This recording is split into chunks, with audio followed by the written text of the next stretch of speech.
من شرور أنفسنا ومن سيئات أعمالنا من يهده الله فلا مضل له ومن يضلله فلا هادي له ونشهد أن لا إله إلا الله وحده لا شريك له ونشهد أن سيدنا ومولانا محمدا عبده ورسوله صلى الله تبارك وتعالى عليه وعلى آله وصحبه وسلم تسليما كثيرا. أما بعد فأعوذ بالله من الشيطان الرجيم. بسم الله الرحمن الرحيم. والذين يؤذون المؤمنين والمؤمنات بغير ما اكتسبوا فقد احتملوا بهتانا وإثما مبينا. وقال رسول الله صلى الله تبارك وتعالى عليه وسلم: المسلم من سلم المسلمون بلسانه ويده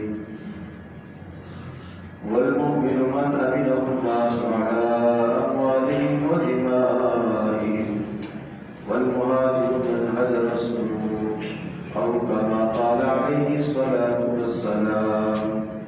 رب اشرح لي صدري ويسر لي أمري واحلل عقدة من لساني يفقهوا قولي. اللهم صل على محمد وعلى آل محمد كما صليت على إبراهيم وعلى آل إبراهيم إنك حميد مجيد. اللهم بارك على محمد وعلى آل محمد كما باركت على إبراهيم وعلى آل إبراهيم إنك حميد مجيد.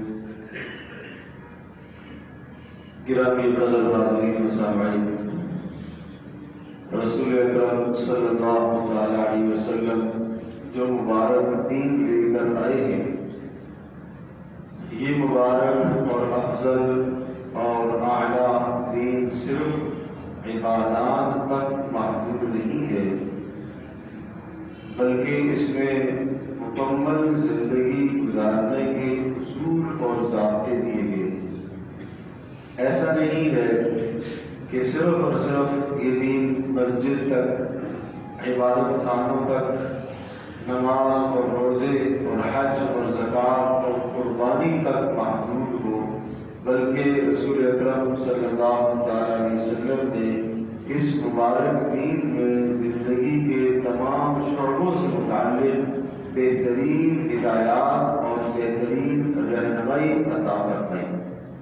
اور اگر انسان ان ہدایات کو اور اس دی ہوئی رہنمائی کو اس دنیا میں اختیار کرتا ہے تو آدمی دنیا میں سکون، چین، اطمینان سے زندگی گزارتا ہے، اور جب یہاں چین، سکون، اطمینان سے زندگی گزارے گا تو اس کے نتیجے میں انسان کی آخرت بھی بڑھتی چلی جائے گی.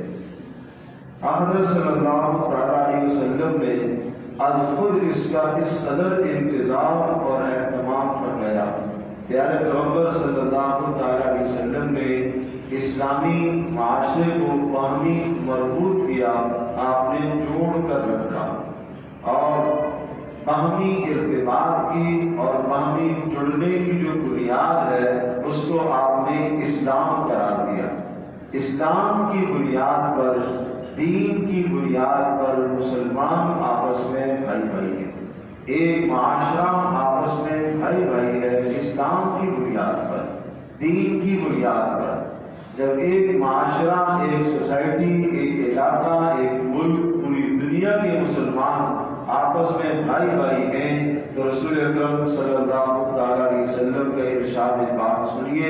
آپ نے ارشاد فرمایا: المسلم اخو المسلم، مسلمان مسلمان کا بھائی ہوا کرتا ہے، جہاں پر بھی ہو مسلمان مسلمان کا بھائی ہوا کرتا ہے.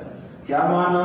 جس طرح سے انسان اپنے سگے بھائی، حقیقی بھائی کے ساتھ خیر خواہی والا معاملہ کرتا ہے، اس کو ہر ضرر اور دکھ اور تکلیف سے بچانے کی کوشش کرتا ہے، اسی طرح سے ایک مسلمان کے دل میں دوسرے مسلمان کے لیے بھی یہی جذبہ ہونا چاہیے، چاہے وہ دوسرا مسلمان کسی بھی ملک کا ہو، کسی بھی زبان کا ہو، کسی بھی تہذیب کا ہو، کسی بھی رنگ اور شکل کا ہو، ہے مسلمان، اس کے پاس کلمہ لا الہ الا اللہ محمد رسول اللہ کی عظیم الشان نعمت اور عظیم الشان دولت موجود ہے، تو مجھے اور آپ کو اس بات کا پابند کیا گیا کہ ہم اس اپنے مسلمان بھائی کے ساتھ ایسا ہی برتاؤ اور رویہ کریں جس طرح سے ہم اپنے حقیقی بھائی کے ساتھ برتاؤ اور رویہ کرنا چاہتے ہیں۔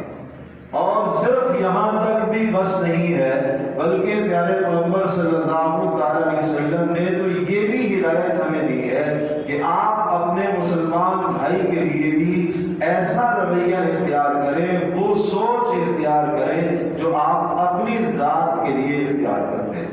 بھائی تو پھر بات کی بات، اور آپ علیہ السلام نے کمال ایمان اس کو قرار دیا ہے، فرمایا تم میں سے اس وقت تک کوئی شخص کمال ایمان پر نہیں پہنچ سکتا، ایمان کی خوبی کو، ایمان کے کمال کو اس وقت تک نہیں حاصل کرتا جب تک اپنے مسلمان بھائی کے لیے ایسا ہی خیر کا نہ بن جائے جس طرح سے اپنی ذات کے لیے خیر نہیں چاہتا۔ ہر آدمی اپنے لیے بھلائی چاہتا ہے، جب اپنے لیے انسان بھلائی چاہتا ہے تو دین ہم سے یہ مطالبہ اور تقاضا کرتا ہے کہ آپ دوسرے کے لیے بھی بھلائی چاہو، اور دین ہم سے یہ تقاضا کرتا ہے کہ آپ کا ایمان، آپ کا دین، آپ کا اسلام نماز، روزے، حج، زکات سے مکمل نہیں ہوگا۔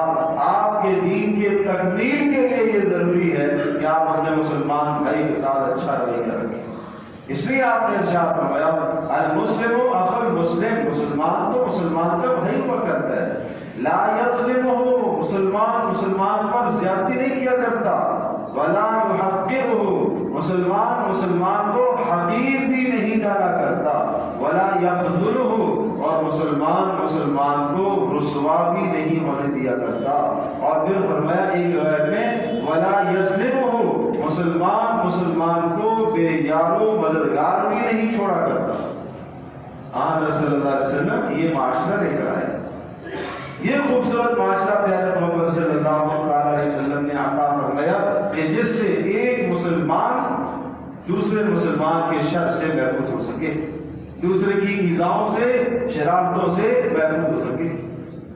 قرآن مقدس کی آیت ہے والذین یؤذون المؤمنین والمؤمنات بغیر ما اکتسبوا فقد احتملوا بہتانا واثما مبینا، وہ لوگ جو ایمان والوں کو، مردوں کو اور عورتوں کو بغیر کسی جرم کے سزا دیتے ہیں، بغیر کسی جرم کے انہیں ستاتے ہیں، یہ ہلکا گناہ نہیں کرتے، فقد احتملوا بہتانا وَإِثْمًا مُبِينًا، یہ بہت بڑا بوجھ اپنے کندھوں پر لے رہے اور بہت بڑا صریح صاف واضح گناہ اپنے اوپر لے رہے۔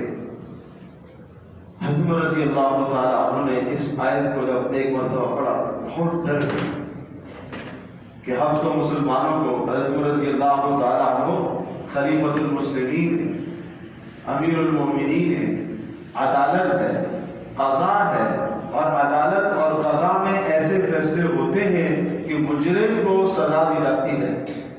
تو یہ آیت سن کر پڑھ کر رونے لگے، کہیں ایسا تو نہیں ہے کہ میری جانب سے کوئی ایسی سزا کسی پر نافذ ہو جائے اور قیامت کے دن اس کا بوجھ میری گردن پر اور میرے کندھوں پر ہو۔ اس قدر ڈرنے والے تھے۔ اور عدل و انصاف کا حال آپ سب جانتے ہیں، عمر بن خطاب رضی اللہ تعالیٰ عنہ کا عدل کیا خوبصورتی سے عدل و انصاف فرمایا کرتے تھے، اس کے باوجود بھی یہ ارشاد فرما رہے مجھے ڈر لگتا ہے کہ کہیں قیامت کے دن کسی کا بوجھ میری گردن پر نہ آ جائے، کہیں میں کسی کے ساتھ کوئی زیادتی نہ کر بیٹھوں۔ اپنے رفقا کو، اپنے ماتحتوں کو، اپنے ساتھ والوں کو اس بات کا پابند کر رکھا ہوا ہوتا تھا کہ اگر میں کوئی ایسا فیصلہ کر بیٹھوں جو فیصلہ قرآن و سنت کے مطابق نہیں ہے اور تمہیں اس فیصلے کا ادراک ہو جائے، فوری مجھے متنبہ کرو، فوری متنبہ کرو۔ اور وہ مشہور کلمہ اور جملہ ہے حضرت علی رضی اللہ تعالی عنہ کا، حضرت عمر رضی اللہ تعالی عنہ کا۔ ایک مرتبہ کوئی فیصلہ فرما دیا اور حضرت علی رضی اللہ تعالی عنہ نے متنبہ فرمایا کہ نہیں، یہ فیصلہ درست نہیں ہے، تو فوری اپنے اس فیصلے سے رجوع فرمایا اور یہ جملہ ارشاد فرمایا لولا علی لہلک عمر، اگر آج علی نہ ہوتے تو میری تو تباہی ہو جاتی، میں تو برباد ہو جاتا۔ یہ کیسا فیصلہ کرنے لگا؟ اس قدر ڈر تھا کہ کسی مسلمان کو اذیت ہو سکتی۔ تو میرے عزیز دوستو بزرگوں، اس وقت ہمارے ماحول اور معاشرے میں ہم دیندار سے دیندار آدمی، نمازی آدمی، تہجد گزار، تلاوت قرآن پاک کا اہتمام التزام کرنے والا، صدقے خیرات کرنے والا، بہت نیک اعمال کرنے والا بھی ان گناہوں سے نہیں بچتا جن گناہوں سے مسلمانوں کو ایذا ہوتی ہے، اور آدمی اس کو گناہ ہی نہیں سمجھتا۔ اور یاد رکھیے گا، جب تک گناہ کو گناہ سمجھے گا اللہ پاک توبہ کی توفیق دے دے گا، لیکن ایک آدمی گناہ کو گناہ ہی نہ سمجھے۔ مثال کے طور پر میں مثال عرض کرتا ہوں، ایک آدمی روڈ پر نکلتا ہے، یہ سواری پر سوار ہو جانا، گاڑی پر سوار ہو جانا، کبھی آپ نے سوچا ہے کہ کیا پیارے پیغمبر صلی اللہ علیہ وسلم نے کوئی ہدایات دی ہے اس چیز؟ گاڑی تو خرید لی آپ نے، بڑی مہنگی خرید لی ہے، کیا وہ آداب معلوم ہے جو پیارے پیغمبر صلی اللہ علیہ وسلم نے بتائے، جو رسول اکرم صلی اللہ علیہ وسلم نے امت کو دیے؟ کیوں؟ آپ کے پاس ایک نعمت آئی ہے، یہ نعمت آپ کے لیے خیر کا ذریعہ بھی بن سکتی ہے، شر کا ذریعہ بھی بن سکتی ہے۔ اگر اس پر سوار ہو کر آپ عافیت کے ساتھ اپنی منزل مقصود تک پہنچ جاتے ہیں تو یہ آپ کے لیے خیر ہے، لیکن اگر اس پر سوار ہو کر آپ تکبر میں مبتلا ہو جاتے ہیں، غرور میں مبتلا ہو جاتے ہیں، یا اسی طرح سے آپ راستے میں کسی کو اذیت دے دیتے ہیں، تو یہ سواری اب ہمارے لیے خیر نہیں ہے، یہ شر بن گئی۔ ہم نے حلال پیسے سے خریدی تھی، پاکیزہ پیسے سے خریدی تھی، اپنی چلو حیثیت کے مطابق خریدی ہے، اسراف اور فضول خرچی بھی نہیں ہے، لیکن اگر یہ سواری پر سوار ہو کر بندے میں غرور اور تکبر آ جاتا ہے اور اسی طرح سے راستے میں کسی کو اذیت دیتا ہے اور راستے میں کسی کو بیجا اذیت اور تکلیف دے کر کسی کو مار کے چلا جاتا ہے تو اپنی عاقبت کو خراب کر دی۔ اب یہ سواری خیر نہ رہی، یہ سواری شر کا ذریعہ بن گئی۔ پیارے پیغمبر صلی اللہ تعالی علیہ وسلم کے زمانے کی سواریاں کیا ہوتی تھی؟ آپ علیہ السلام کے زمانے کی سواریاں اونٹ، آپ علیہ السلام کے زمانے کی سواری گھوڑا، خچر، گدھا، یہ اس زمانے کی سواریاں ہوتی تھی، اور ان سواریوں پر بھی بیٹھنے کے ایسے خوبصورت آداب بتائے تھے، حالانکہ ان سواریوں پر بیٹھنے کے بعد خطرات کم ہوتے تھے، اور آج کل کی جو نئی سواریاں ہیں ان پر سوار ہو کر پھر تو خطرات جان کے اور زیادہ ہے۔ حضرت علی رضی اللہ تعالی عنہ ایک مرتبہ سواری پر سوار ہوئے اور آپ نے پیر رکھا سواری پر، رکاب پر پیر رکھا، آپ نے پڑھا بسم اللہ الرحمن الرحیم، اور اس کے بعد جب سواری کی پیٹھ پر سیدھے ہو کے بیٹھ گئے تو آپ نے پڑھا الحمدللہ، پھر اس کے بعد پڑھا سبحان الذی سخر لنا ھذا وما كنا له مقرنین وانا الى ربنا لمنقلبون، یہ دعا تو یاد ہے۔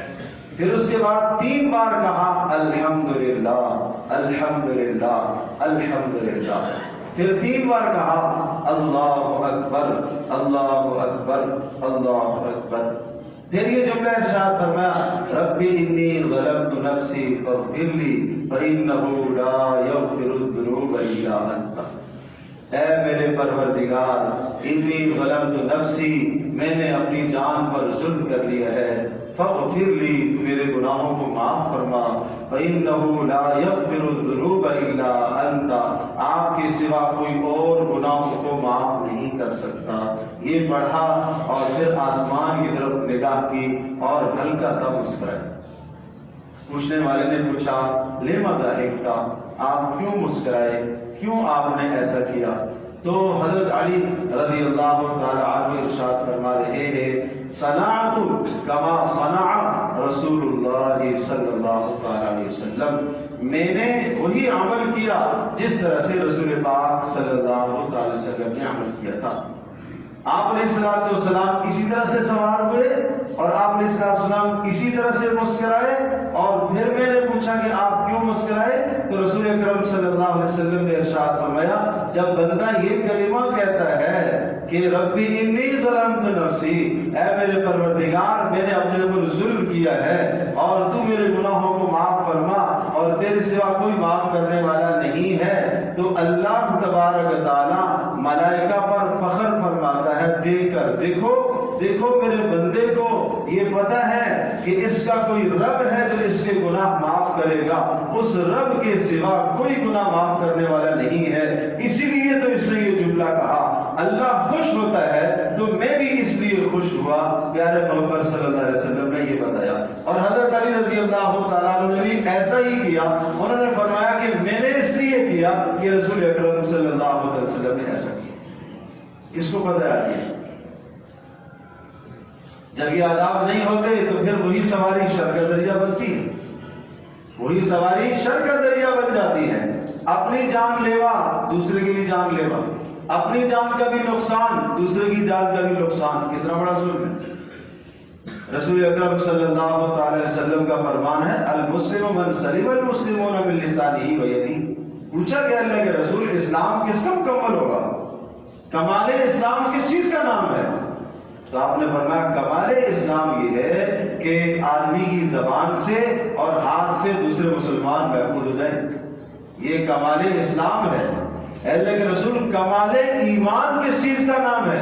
اسلام ظاہری اعضاء میں اسلام سج جائے، تشخص اسلام کا نظر آ رہا ہو، برقرار ہو، اور دل میں اللہ کی ذات عالی پر مکمل بھروسہ اور اعتماد ہو، یہ اسلام ایمان کیسے مکمل ہوگا؟ فرمایا المؤمن من امنہ الناس علی اموالہم و دمائہم۔ فرمایا ایمان کے کمال کے لیے یہ ضروری ہے کہ لوگ اس آدمی سے بے خوف و خطر ہو جائیں کہ یہ آدمی میری جان کو، میرے مال کو، میری عزت کو نقصان نہیں پہنچائے گا۔ اگر کوئی شخص میرے اور آپ کے شر سے ڈر رہا ہو، اگر ہم کسی مجلس میں جائیں اور اگلا آدمی راستہ بدل دے کہ یہ آدمی شریر آ رہا ہے، ایسا نہ ہو کہ اس کے شر سے مجھے نقصان پہنچے، یہ زبان سے کوئی بےہودہ جملہ بولے گا، میری استہزاء کرے گا، میری تحقیر کرے گا، مجھے ذلیل کرنے کی مجمع میں کوشش کرے گا۔ ایک آدمی کا راستہ چھوڑ دیتا ہے، ہم نماز پڑھ کے گئے، ہم تہجد پڑھ کے گئے، ہم تلاوت کر کے گئے، لیکن رسول پاک صلی اللہ علیہ وسلم کے ارشاد کے مطابق کمال ایمان نہیں آیا۔ کیوں؟ ایک مسلمان ہم سے ڈر رہا ہے، ایک مسلمان مجھ سے اس لیے خائف ہے کہ کہیں اس کے شر سے مجھے تکلیف نہ ہو۔ ایک آدمی کو سامنے کھڑے ہو کے ہم سلام کرتے ہیں، بھائی یار اس کو سلام کر لو، اکرم الرجل مخافۃ شرہ، اس کو سلام کر لو، اگر اس کو سلام نہ کیا بڑا شریر انسان ہے، یہ کو فساد برپا کر دے۔ اگر یہ کیفیت ہے تو میرا عزیز دوستو، ایمان مکمل نہیں ہے، یہ لنگڑا ایمان ہے، یہ کمزور ایمان ہے۔ اس کمزور ایمان کے ساتھ نجات کا وعدہ نہیں ہے، اس کمزور ایمان پر نجات کا دار و مدار نہیں ہے۔ تو رسول اکرم صلی اللہ علیہ وسلم نے یوں آداب زندگی سمجھائے۔ آج باہر روڈوں پر جب جوان نکلتے ہیں تو موٹر سائیکلوں کے سائلنسر پھاڑ کر نکال کر جو ہنگامہ اور شور مچ رہا ہوتا ہے، اور جس سے گزرنے والے کو بھی اذیت، گھر میں سونے والے کو بھی اذیت، پڑوسی کو بھی اذیت، یہ سراسر حرام کام میں مبتلا ہے، یہ حرام کام میں مبتلا ہے۔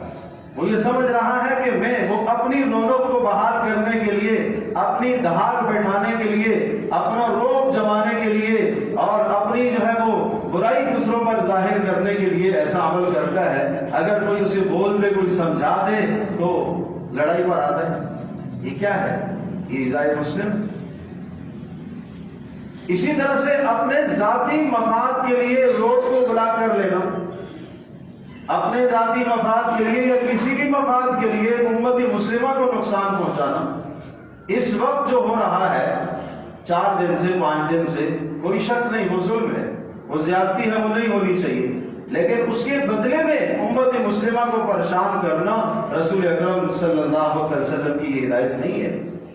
آپ علیہ السلام کا دین یہ ہمیں نہیں سکھاتا۔ حضرت علی رضی اللہ تعالی عنہ سے روایت ہے، رسول اکرم صلی اللہ تعالی علیہ وسلم کا ارشاد ہے کہ جب جنازہ تیار ہو جائے فوری ادا کرو، اس کے کفن اور دفن کا انتظام ہو جائے فوری ادا کرو، اور جب بے نکاح لڑکی کو مناسب کا جوڑ مل جائے فوری شادی کر لو، تاخیر نہ کرو، اور جب نماز کی کا وقت ہو جائے ادائیگی کا تو فوری ادائیگی کی طرف متوجہ ہو جاؤ، اس کے لیے تیاری کرو۔ ان تین کاموں میں تعجیل اور جلدی بتائی ہے۔ جنازے میں تاخیر مت کرو، مت اسے تاخیر کرو۔ کیوں؟ رسول اکرم صلی اللہ تعالی علیہ وسلم نے ایک دوسری حدیث میں یوں ارشاد فرمایا کہ دیکھو جو آدمی اس دنیا سے رخصت ہو گیا تو وہ حال سے خالی نہیں ہے، اگر وہ اچھا اور نیک ہے تو اس اچھے اور نیک کو اپنی جگہ پر منزل تک پہنچاؤ، اس کی وہ منزل انتظار کر رہی ہے۔ گزشتہ جمعے میں تفصیل سے یہ بات کی کہ وہ منزل انتظار کر رہی ہے، اچھا آدمی ہے، جنت کے بستر اس کے لیے بچھے ہوئے ہیں، اور جنت کی نعمتوں سے اس کو متلذذ ہونے دو، بلا وجہ نہ تاخیر کرو۔ اور اگر وہ بد ہے تو اپنی کمر سے، اپنے اوپر سے اس بوجھ کو اتارو، اپنے درمیان سے اس بوجھ کو اتارو۔ رسول اکرم صلی اللہ علیہ وسلم کی تو یہ تعلیمات، آج ان مسائل میں ہم بلا وجہ تاخیر کریں تو میرے عزیز دوستوں بزرگوں یہ ایذاء مسلم ہے، یہ ایک مسلمان کو اذیت دینا ہے۔ تو بات یہ عرض کر رہا تھا کہ روڈوں پر بھی آج ہر آدمی اگر سواری پر سوار، چاہے چھوٹی سواری پر ہے چاہے بڑی سواری پر ہے، وہ اس بات کا التزام اور اہتمام کرے کہ میری وجہ سے کسی مسلمان کو اذیت نہ ہو، میں کسی مسلمان کا راستہ بند نہ کروں، میں ایسی جگہ پر گاڑی کو نہ پارکنگ کروں جہاں سے کسی مسلمان کو تکلیف ہو، جہاں سے کسی کو اذیت ہوتی۔ یہ کتنا بڑا ظلم ہے۔ آپ سمجھتے ہیں کہ اس کا کون سا دین سے تعلق ہے؟ میرے عزیز دوستو بزرگوں، رسول اکرم صلی اللہ علیہ وسلم نے تو یہ ہدایات ہمیں دی ہیں، آپ علیہ السلام نے تو یہ آداب سکھائے ہیں، آپ علیہ السلام نے یہ حقوق ہمیں سمجھائے ہیں۔ ایک وقت رسول اکرم صلی اللہ علیہ وسلم کی خدمت میں حاضر ہوا، آپ کی ملاقات اور زیارت کے شوق میں دوڑتے ہوئے آئے، مسجد نبوی سے باہر انہوں نے اپنے جانوروں کو کھڑا کیا، جانوروں سے اترے اور جلدی جلدی چھلانگیں لگاتے ہوئے دوڑتے ہوئے مسجد میں تشریف لائے، رسول اکرم صلی اللہ علیہ وسلم کی زیارت کے شوق میں۔ اس قبیلے کے جو سردار تھے انہوں نے ایسا نہیں کیا، انہوں نے اطمینان سے اپنی سواریوں کو کنارے پر کھڑا کر دیا، کنارے پر جہاں باندھنے کی جگہ تھی سواریوں کو، سب سواریوں کو وہاں باندھا تاکہ کسی کا راستہ بند نہ ہو، کسی کو اذیت اور تکلیف نہ ہو۔ پھر سواریوں کا حق تھا ان کے اوپر سے پالان اتارے، اور پھر سواریوں کا حق تھا کہ ان کے سامنے چارہ ڈالا، اس زمانے کی سواریاں تو یہی تھی، اور چارہ بھی ڈالا، اور بڑے اطمینان کے ساتھ پھر اندر مسجد میں داخل ہوئے۔ رسول اکرم صلی اللہ تعالی علیہ وسلم نے ان سے یہ پوچھا، آپ تاخیر سے کیوں آئے؟ آپ کے رفقا، آپ کے دوست و احباب ساتھی تو پہلے دوڑتے ہوئے آگے، آپ تاخیر سے کیوں آئے؟ انہوں نے کہا اللہ کے رسول، میں اترا سواریوں سے، میں نے سوچا ان کا بھی حق ہے، ان کی وجہ سے کسی مسلمان کو اذیت نہ ہو، تکلیف نہ ہو، کنارے میں نے کھڑی کی ہے، اور اس کے بعد ان کو اوپر سے پالان اتارے اور ان کو چارہ میں نے ڈالا، پانی دیا جو ان کا حق تھا، اس کے بعد میں آپ کی خدمت میں حاضر ہوا۔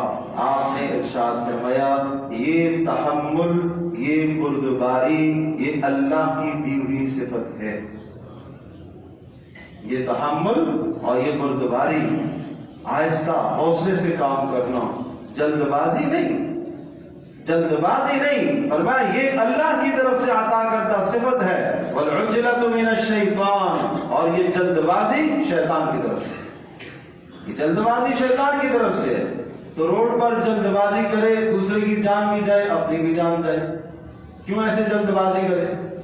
اگر اس کی غلطی اور اس نے یا تو اصول اور ضابطے توڑے، اور اصول اور ضابطے توڑے، یا ایک حد جو رفتار کی تھی اس حد سے زیادہ رفتار لے کے جایا اور سامنے کسی کی جان کا نقصان ہوا تو قتل عام، قتل ہی، جان کسی کی چلی گئی تو قتل تو ہے، کیوں کسی کی جان ماری ہے؟ یہ ایذاء مسلم ہے۔ تو اس ایذاء مسلم سے ہم اپنے آپ کو بچائیں۔ اسی طرح سے بلا وجہ کسی کو ہارن دینا یہ بھی ایذا ہے، پتہ ہے روڈ بلاک ہے آگے، آخر بہت دور تک گاڑیاں کھڑی ہیں، تو تم بھی کھڑے ہو جاؤ اطمینان سے۔ ہر پیچھے سے آنے والا جب اس رش کے مقام تک پہنچتا ہے وہ 4-6 ہارن ضرور دیتا ہے۔ یہ ایذائے مسلم بلا وجہ کیوں کسی کو ہارن دیا جائے؟ راستے میں چلتے ہوئے آپ سوار ہیں، آپ پیدل ہیں، آپ کسی بھی طرح سے ہیں، آپ کوشش کریں میری وجہ سے کسی مسلمان کو اذیت نہ ہو، میری وجہ سے کسی مسلمان کو تکلیف نہ ہو۔ تو رسول اکرم صلی اللہ علیہ وسلم نے کہ ہمیں آداب سمجھائے ہیں، یہ آداب بتائے ہیں، ان آداب زندگی کے ساتھ ہم اگر زندگی گزارتے ہیں تو ہماری دنیا بھی سنورتی ہے، ہماری آخرت بھی سنورتی ہے۔ اور ان چیزوں کو رسول پاک صلی اللہ علیہ وسلم نے یہ اللہ کی عطا کردہ صفتیں اور صفات بتائی ہیں، اور عجلت اور جلد بازی کرنے کو شیطان کا عمل بتایا ہے۔ ہم جلد بازی سے اپنے آپ کو بچائیں، ہم اپنی نسلوں کی تربیت کریں، ہم اپنے جوانوں کی تربیت کریں، وہ اس تربیت کے قابل ہیں۔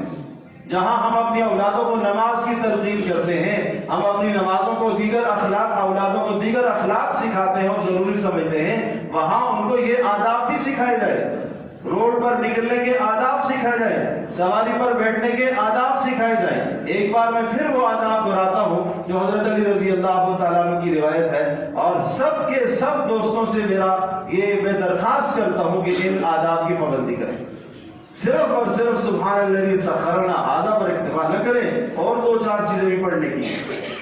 تو کیا عرض کیا تھا؟ حضرت علی رضی اللہ تعالیٰ عنہ جب سواری پر سوار ہوئے تو آپ نے جب پیر رکھا تو آپ نے پڑھا بسم اللہ الرحمن الرحیم، جب بیٹھ گئے پھر آپ نے اطمینان سے پڑھا الحمدللہ، اور پھر اس کے بعد آپ نے پڑھا سبحان الذی سخر لنا ھذا وما كنا له مقرنین وانا الی ربنا لمنقلبون۔ یہ بڑی پیاری دعا ہے، اس دعا کو سمجھ کے پڑھو، صرف ایسا ہی نہیں ہے کہ ایک ورد ہم نے پڑھ لیا، کاش کہ اس کی تہ تک پہنچ جاؤ۔ سبحان الذی سخر لنا ھذا، بلند و بالا ذات ہے وہ، پاکیزہ اللہ ہے وہ، پاکیزہ ذات ہے وہ اللہ جس نے اس سواری کو میرے تابع کر دیا، جس نے میرے تابع کر دیا، جس نے مجھے مال دیا، مال کے نتیجے میں نے سواری خریدی ہے، جس نے مجھے گنجائش اور حیثیت دی اور اس حیثیت کے مطابق میں نے سواری کو حاصل کیا۔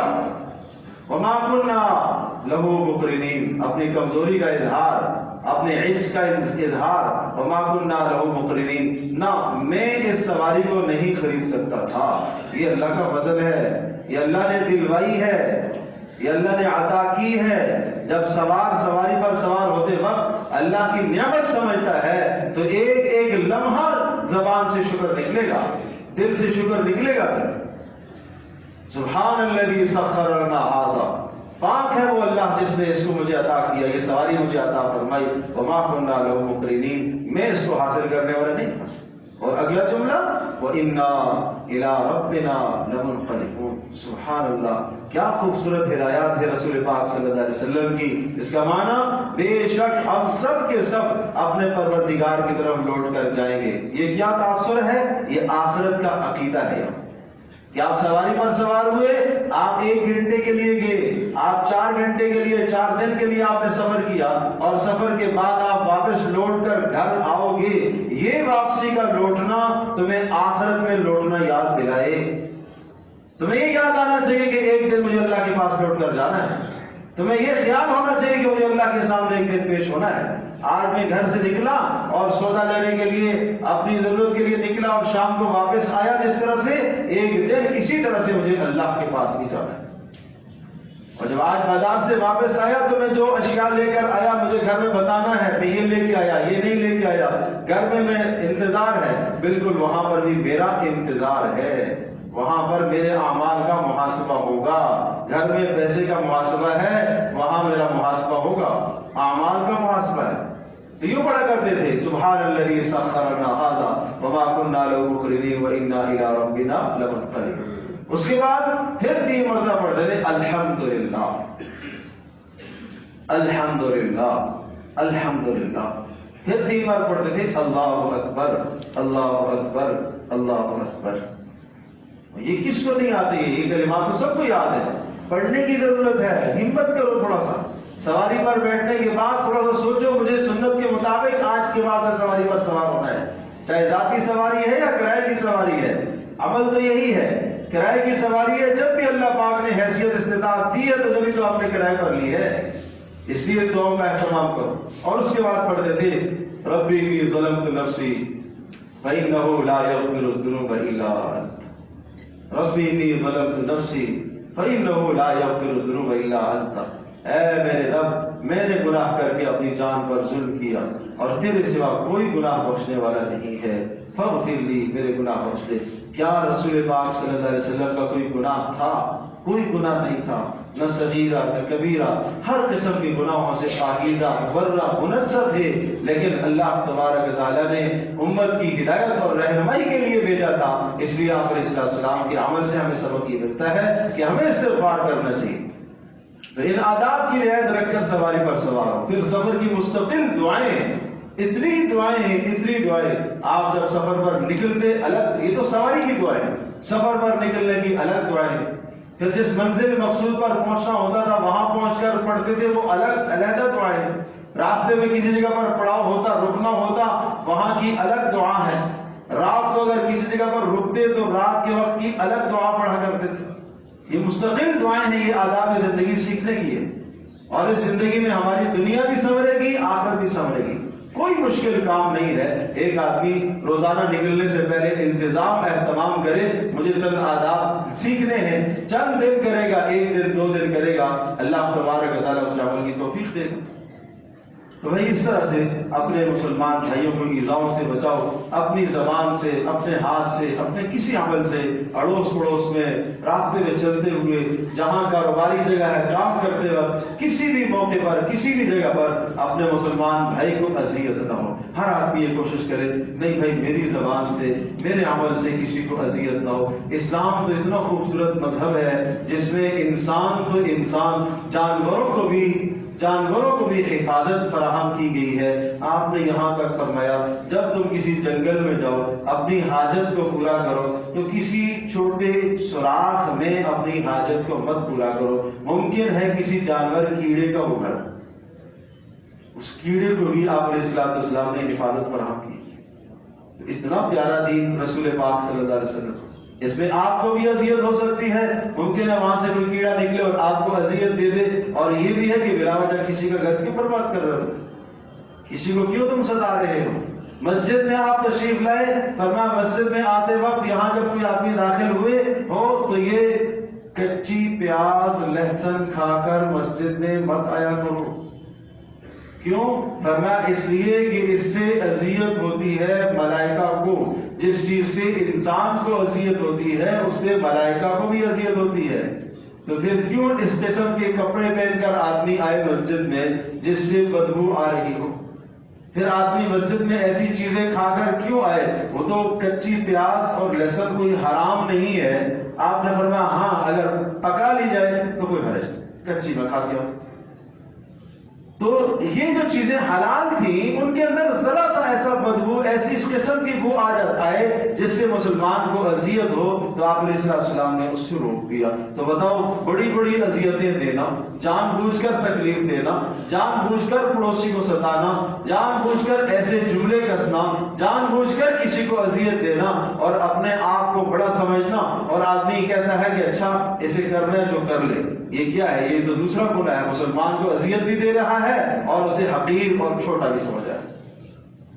اس لیے فرمایا المسلم اخو المسلم، مسلمان کو مسلمان کا بھائی ہوتا ہے، لا یظلمہ، ظلم نہیں کیا کرتا مسلمان مسلمان پر، ولا یخذلہ، مسلمان مسلمان کو رسوا نہیں کیا کرتا، ولا یسلمہ، اور مسلمان مسلمان کو بے یار و مددگار نہیں چھوڑتا، ولا یحقرہ، اور مسلمان مسلمان کو حقیر نہیں جانتا۔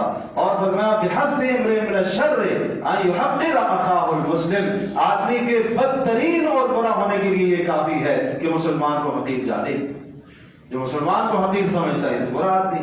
اور پھر ارشاد فرمایا کل المسلم علی المسلم حرام دمہ وعرضہ ومالہ، ہر مسلمان کا دوسرے مسلمان کے لیے مال، عزت قابل احترام ہے، جان قابل احترام ہے۔ اللہ پاک ہم سب کے لیے سمجھنا اور کرنا آسان